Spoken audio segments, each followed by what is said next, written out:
बांधकाम कामगारांसाठी खुशखबर आहे। गृहोपयोगी संच म्हणजेच किचन शेड यासाठी वाटप सुरू झालेलं आहे। आता तुम्हाला ऑनलाईन अर्ज करून तुमचा गृहोपयोगी संच वाटप तुम्हाला स्वतः घेऊन यायचं आहे। यासाठी वेबसाईट सुद्धा सुरू झालेली आहे। तर आता प्रत्येक जिल्ह्यानुसार वेगवेगळे कॅम्प होणार आहे। त्या कॅम्पमध्ये तुम्हाला तुमच्या सोयीनुसार तुमचं ठिकाण म्हणजे त्या कॅम्पचं ठिकाण निवडायचं आहे आणि तुमची अपॉइंटमेंट तारीख तुमच्या सोयीनुसार घ्यायची आहे आणि तिथं तुम्हाला स्वतः जाऊन ऑनलाईन अर्ज करून तो तुम्हाला स्वतः घेऊन यायचा आहे। तर किचन सेटसाठी तुम्ही घरी बसल्या ऑनलाईन तुमच्या मोबाईलवरून सुद्धा अर्ज करू शकता।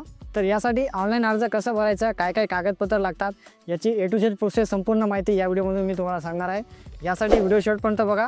चॅनलवरती पहिल्यांदा आले असल्यास चॅनल सबस्क्राईब करा, कारण मी इर्शाद खान पठाण आपल्यासाठी अशीच माहितीची व्हिडिओ आणत असतो।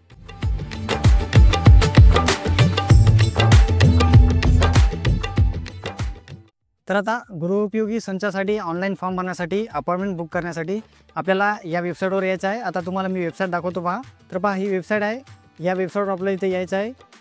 तुम्हाला इथं गुगलमध्ये ही वेबसाईट सर्च करायचं आहे आणि याची लिंक खाली बघा, इथं मोर बटन आहे खाली व्हिडिओच्या लिंकमध्ये डिस्क्रिप्शनमध्ये। तिथं जाऊन तुम्हाला ही वेबसाईट मिळून जाईल। तिथं क्लिक करून तुम्ही या वेबसाईटवर येऊ शकता। तर ही वेबसाईट सर्वप्रथम सर्च करा।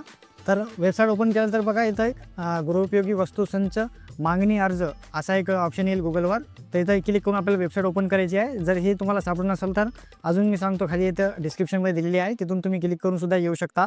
तर इथं क्लिक करून वेबसाईट ओपन करून घ्या। तर आता बघा ही आपली गृहोपयोगी वस्तू संच मागणी अर्जासाठी वेबसाईट आहे। इथून आपल्याला अर्ज करायचा आहे। तर याच्यामध्ये बघा सर्वप्रथम दिलेलं आहे, यापूर्वी ज्यांनी ऑनलाईन फॉर्म भरलेला आहे आणि त्याच्याकडे पावतीची डबल प्रिंट काढायची आहे त्यांनी इथं क्लिक करून पावतीची प्रिंट काढू शकता। आणि ज्यांनी आतापर्यंत फॉर्मच भरला आहे, नवीन फॉर्म भरायचा आहे, त्यासाठी आपल्याला इथं खाली यायचं आहे। तर खाली आल्यावर बघा इथं दिलेलं आहे, नवीन अपॉइंटमेंट घेण्यासाठी तुमचा नोंदणी क्रमांक BOC कामगार नोंदणी क्रमांक टाका। तर इथं तुमचं कामगारचे जे रजिस्ट्रेशन आहे, तुमचं जे नोंदणी आहे तो नोंदणी क्रमांक इथं टाकायचा आहे। या बॉक्समध्ये जे MH स्टार्ट होते हे तुमच्या ₹1 भरले फीस भरेला पावतीवर सुद्धा असते, किंवा तुमच्या कार्डवर सुद्धा दिलेलं असते, किंवा तुमच्या प्रोफाईल लॉग इन करून सुद्धा तुम्ही काढू शकता। तर इथं तुमचं कामगार नोंदणीचा क्रमांक टाकून घ्या आधी। आता कामगार नोंदणी क्रमांक टाकल्यानंतर सेंड OTP या बटनावर क्लिक करायचं आहे। इथं क्लिक करून आता तुम्हाला तुमच्या मोबाईलवर एक OTP जाईल, जे कामगारला रजिस्टर आहे तुमचा नंबर। तर सेंड OTP बटनावर क्लिक करा। आता बघा तुमच्या मोबाईल नंबरवर एक OTP गेला असेल, तो OTP इथं एंटर OTP हेअर असा एक ऑप्शन दिलेला आहे। इथं आपल्याला तो OTP टाकायचा आहे 6 अंकी। आता OTP टाकल्यानंतर खाली एक बटन आहे बघा, इथं OTP व्हेरीफाय, इथं आपल्याला क्लिक करून आपला OTP व्हेरीफाय करायचा आहे। तर इथं क्लिक करून घ्या। बघा आता तुमचा OTP व्हेरीफाय झाल्यानंतर इथं बघा OTP व्हेरीफाईड म्हणून एक ऑप्शन येते। आता तुमचा OTP व्हेरीफाय झालेला आहे। आता तुम्हाला समोर फॉर्म भरायचा आहे। तर बघा आता OTP व्हेरीफाय झाल्यानंतर इथं तुमचा वैयक्तिक तपशील जे कामगार नोंदणीमध्ये दाखवलेला आहे, म्हणजे तुम्ही रजिस्टर केलेला आहे ते इथं दाखवाल। इथं तुमचं कामगार नोंदणी ऑटोमॅटिक येईल। त्याच्यानंतर इथं तुमचा नोंदणी क्रमांक या बॉक्समध्ये इथं दाखवाल, म्हणजे दिनांक तुमची दाखवाल। त्याच्यानंतर तुमचं नूतनीकरणाचा दिनांक इथं दाखवाल। आणि बघा ज्यांनी नोंदणी रिन्युअल केलेली नाही त्यांना रिन्युअल करणे आवश्यक आहे, त्याच्याशिवाय तुम्हाला लाभ मिळणार नाही।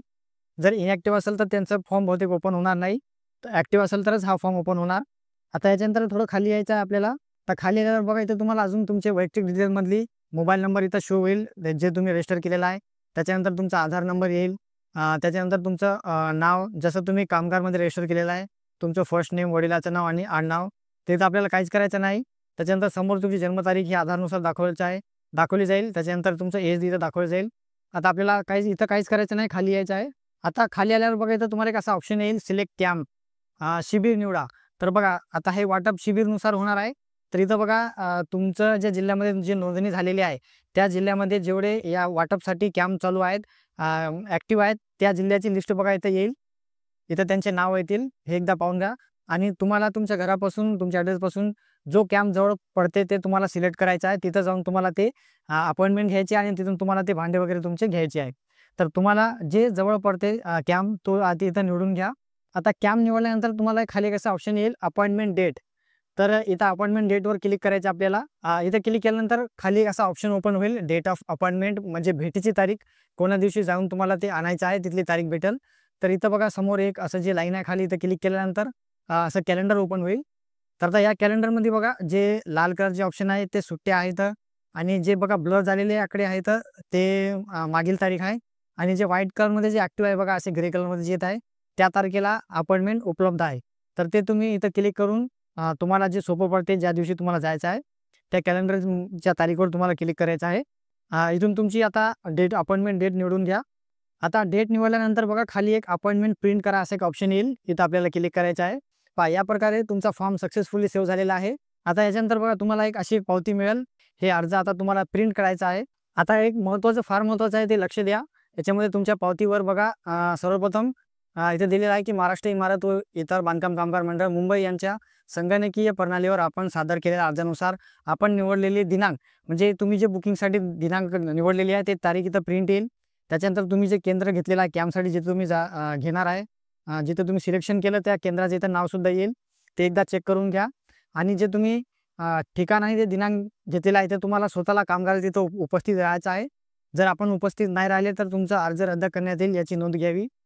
त्याच्यानंतर 2 नंबरचा पॉईंट महत्त्वाचा बघा, वितरण केंद्रावर म्हणजे त्या कॅम्पवर कर्मचारी मंडळाने दिलेलं ओळखपत्र, म्हणजे कामगाराचं तुमचे ओळखपत्र असेल, ते नसेल तर आधार कार्ड आणि तुमच्या कामगाराची फीस भरलेली पावती, वरील फोटो व संकेतस्थळावरील फोटो, म्हणजे जे तुमचं रजिस्टर केलेला फोटो आहे कामगारमध्ये, त्याची तपासणी करून तीच व्यक्ती आहे की नाही त्याची म्हणजेच खातरजमा केली जाईल, म्हणजे चेक केला जाईल तेच माणूस आहे की नाही ते.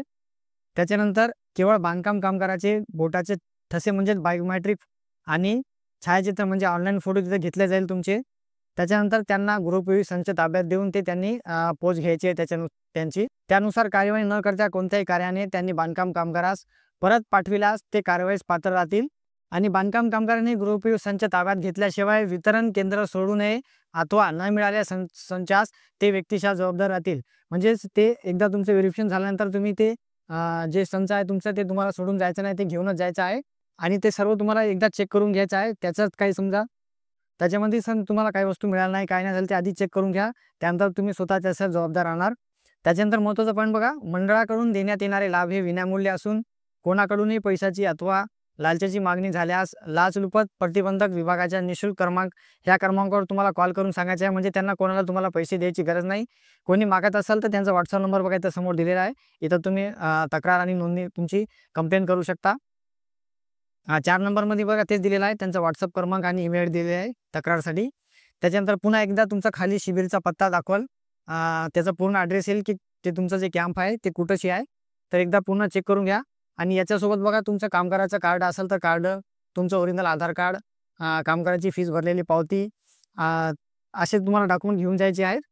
आणि सोबत वाटलंच तर तुमचे पासपोर्ट फोटो वगैरे घेऊन जा. त्याच्यानंतर तुमचा जे मोबाईल आहे कामगार रजिस्टर केलेला तो मोबाईलसुद्धा सोबत घेऊन जा. आणि याच्यासोबत एक एक्स्ट्रा जे कामगारमध्ये जे कागदपत्र असतात ते तुमच्यासोबत असू द्या. आणि त्याचे झेरॉक्स वगैरे बी एक कॉपी तुमच्याजवळ 2-2 कॉपी असू द्या. तर माहिती व व्हिडिओ आवडल्यास व्हिडिओला लाईक करा. चॅनलवरती पहिल्यांदा आल्यास चॅनल सबस्क्राईब करा. कारण मी इर्शाद खान पठाण आपल्यासाठी अशीच माहितीची व्हिडिओ आणत असतो.